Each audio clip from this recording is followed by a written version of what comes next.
Hi everyone, it's Margaret here with 60Me. Today's topic is one that I've never spoken about before, and I hope you find it intriguing. It's about your gut. The gut biome, or the environment that lives inside your stomach, inside your intestines, and your whole gut infrastructure.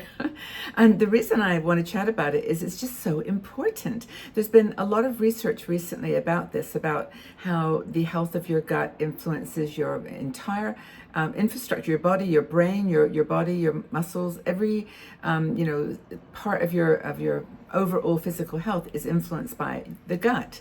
And so I'm not a medical professional, of course, and I'm not a doctor. So anything I say here is going to be kind of just research that I've done, because when I was recently in the hospital with a liver issue, and most of you know about that, I actually was educated and did some research on this whole idea of the gut, because the way that it works, the way that your food is processed and moves through your body is so sophisticated and complex and important. So I just want to make sure that that at least you're aware of how many people are saying that it's like a way to be healthier at a higher level if you can manage what's inside your gut.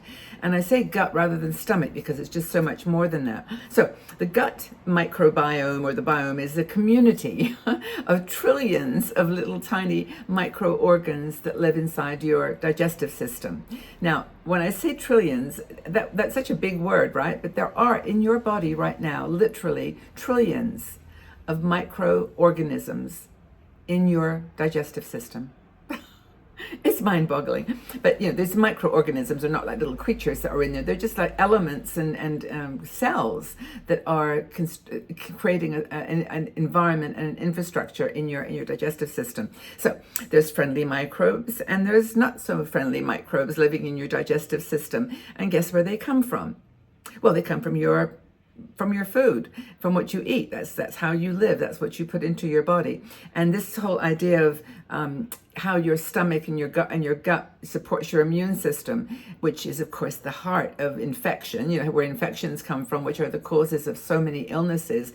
It's really kind of important to pay attention. And the gut biome has a big influence on the liver, gallbladder, kidneys, all those organs that linked to good health. And I mean, the research now is showing that it's all linked to better digestion and, kind of improved psychology, mental state, improved mood, and improved digestive system, and with a stronger immune system as well. Now, I've actually got my window open because it's so hot in here today, but I hope that it's not too distracting. I'll turn it off if it gets more. Anywho, eating lots of fiber is the big thing.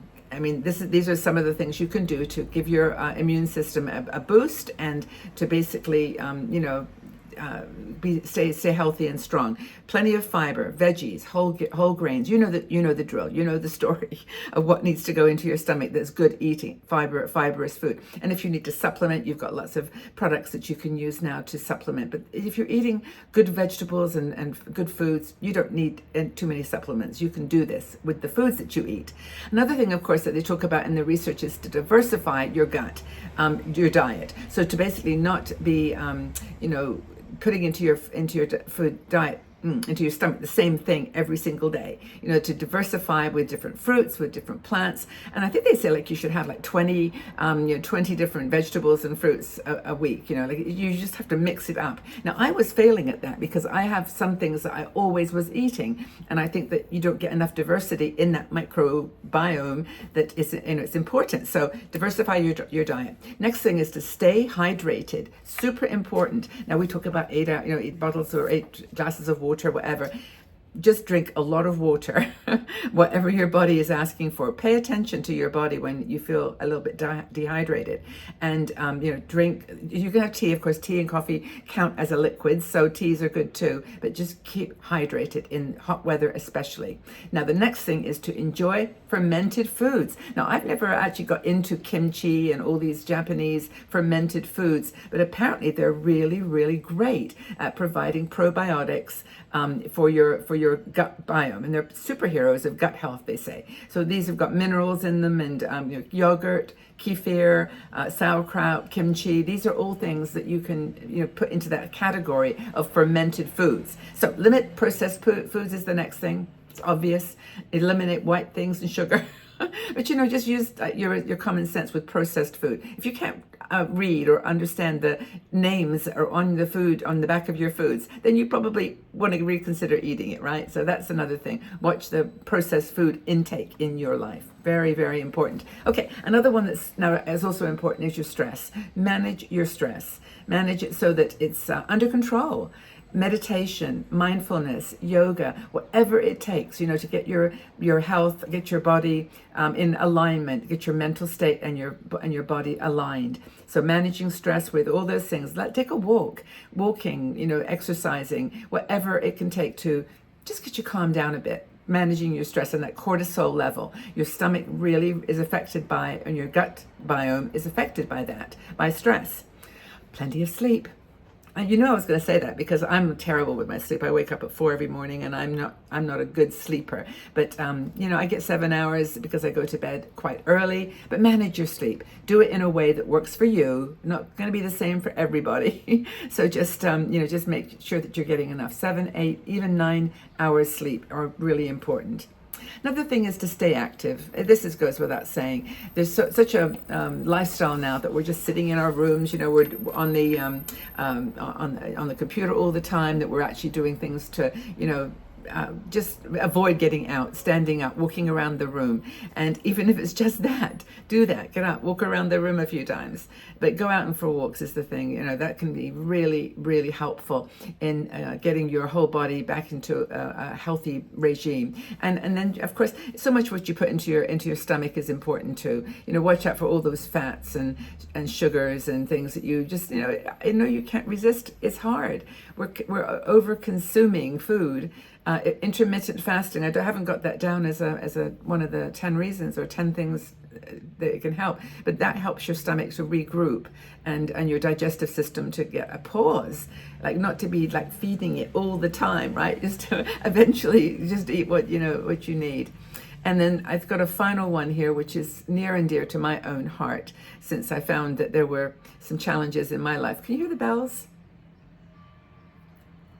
I mean, there's a little bit of traffic out there right now, but the bells are really what I love. It's only at 7 o'clock in the morning, but 7 bells. Anywho, so limit antibiotic use. Now, I knew that in my back of my mind when I was younger, and I didn't ever really have many antibiotics. But when I had this liver issue, and I don't want to share too much information because it's just my story and it's kind of boring, but I was having a reaction to an antibiotic. And I didn't know that. So now I do, and that's very helpful. I don't take that antibiotic anymore because there are a lot of antibiotics, many, many different versions. And the liver and the digestive system processes it. It's, whatever you put into your body goes through your liver. There's nothing that it doesn't manage or filter. It's very, very important. So that's the thing. It can disrupt the balance of your gut microbes as well. That's antibiotics. So be careful with antibiotics. And finally, trust your gut. I had a gut feeling that it wasn't the right thing to do. Your gut is talking to you. They even in some of the books that I was looking at and articles talk about it as your second brain. That your gut, the digestive system, not just the stomach, but the whole digestive system is your second brain, and it affects the brain in terms of immune system and health and strength of energy. Really, really, really important. I don't know why we missed it so much. But anyway, pay attention to the amount of food that you eat, the kinds of different foods that you eat, and also, adjust your diet so that you're eating things that are good for you. Okay, I'm going to go now so that you don't hear any more of this traffic in the background. I hope that was fun. I felt like I'm outside somewhere talking, but, just wanted to make sure I got this message to you, though, because it's super important. Okay, everybody, stay strong, stay healthy. Watch out for your gut microbiome community. Take care of them. And let us know what changes, if any, you're making in your life, and share with us your story. Okay, everybody, lots and lots of love. Take good care.